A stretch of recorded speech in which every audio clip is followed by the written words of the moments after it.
Hello, Mysteries About True History's fans. Welcome to Riddles, Puzzles, and Problems, where I and Murgatroyd invite you, the listener, to solve a series of brain-teasing riddles, puzzles, and problems.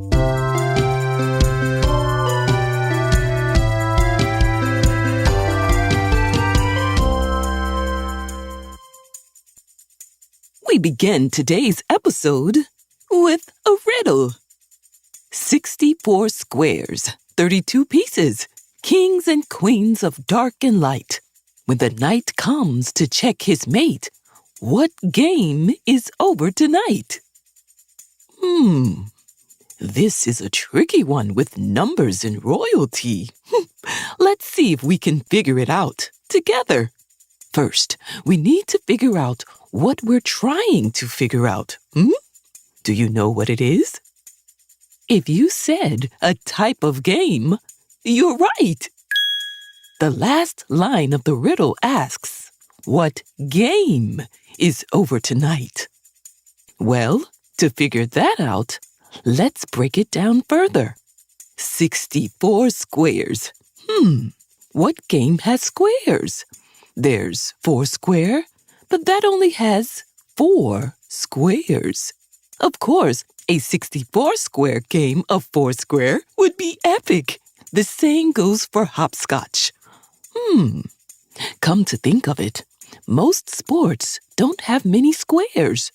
Balls and hoops are round, and goals are usually rectangular. Let's move on. 32 pieces. Well, sports definitely don't have pieces. They have players. Hold it. I think I've got something. Potential problem solvers. What type of game do you think we're looking for? Remember, it's not a sport or a playground game. If you said board game, that's right. Okay, on to the next piece of info. Kings and queens of dark and light. Perhaps there are good and evil kings and queens. Or maybe it's referring to something else. Let's keep going. When the knight jumps to check his mate, what game is over tonight? If we're talking about day and night, how does nighttime jump? Who or what is nighttime's mate? And how does night check on its friend? Or maybe it's not night, N-I-G-H-T, but rather night, K-N-I-G-H-T. What board game has kings, queens, and knights? Problem solver trainees, do you know the answer to the riddle? If you said chess, you got it!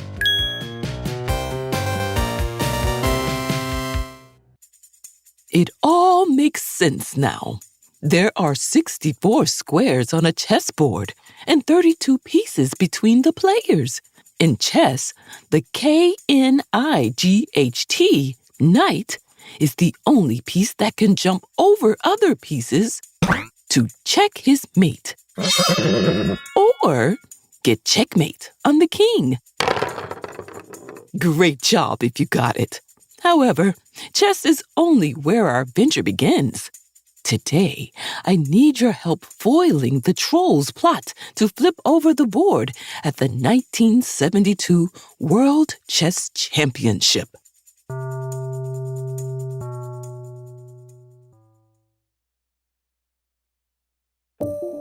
Dubbed the match of the century, the 1972 World Chess Championship saw legendary chess genius Bobby Fischer face off against the reigning world champion Boris Spassky, the latest in a long line of Soviet champions going back 24 years. For many experts and scholars, this chess match is the GOAT, or greatest of all time. Full of brain-teasing patterns, puzzles, and calculations. It's a problem solver's dream. which is exactly why the trolls wished to make it a nightmare. The match ended after Spassky resigned during the 21st game, but he only resigned after the game was paused at the end of the day. Since it was Spassky's move, he wrote it on a secret score sheet that was sealed in an envelope and would be played the next morning when play resumed.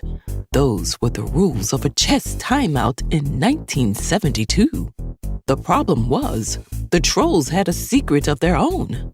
They had changed Spassky's secret move and stolen the official score sheet. If discovered, the controversy could cast doubt over the fairness of the match. Long story short, I had to find where the trolls had hidden the official score sheet. Fortunately, I'd gotten a tip from a Grandmaster problem solver. The official score sheet was in the A1 castle in room 402. That sounded odd. How could a castle be in a room? Normally, a room would be in a castle. Many rooms, in fact. Still, I went to room 402 to investigate. I wasn't surprised to find a special troll lock on the door, but I was surprised it was in the shape of an empty chessboard. A message from my problem solver partner. The key is in the answer to this problem. Bishop plus rook equals what?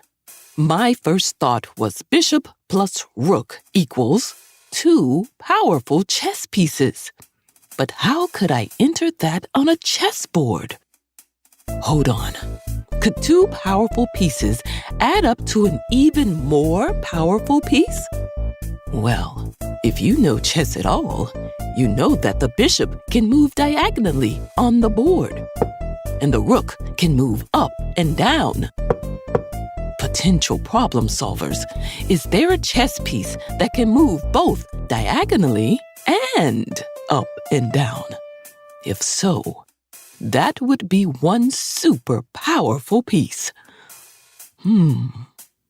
If you said the queen, that's correct. I traced how the queen moves on the chessboard lock and the door opened. I entered slowly in case any trolls were waiting to ambush me. Luckily, the room was empty. Phew. However, I didn't see any castles, but I did see a chessboard with the pieces laid out. I reviewed the hint about where the score sheet was hidden. In the A1 castle in room 402. A1. A1. Why A1? That's when it hit me. Problem solvers, do you know what I realized? The rows that go across a chessboard are labeled 1 through 8. And the columns that go up and down a chessboard are labeled A through H, which means each of the 64 squares has a label of its own.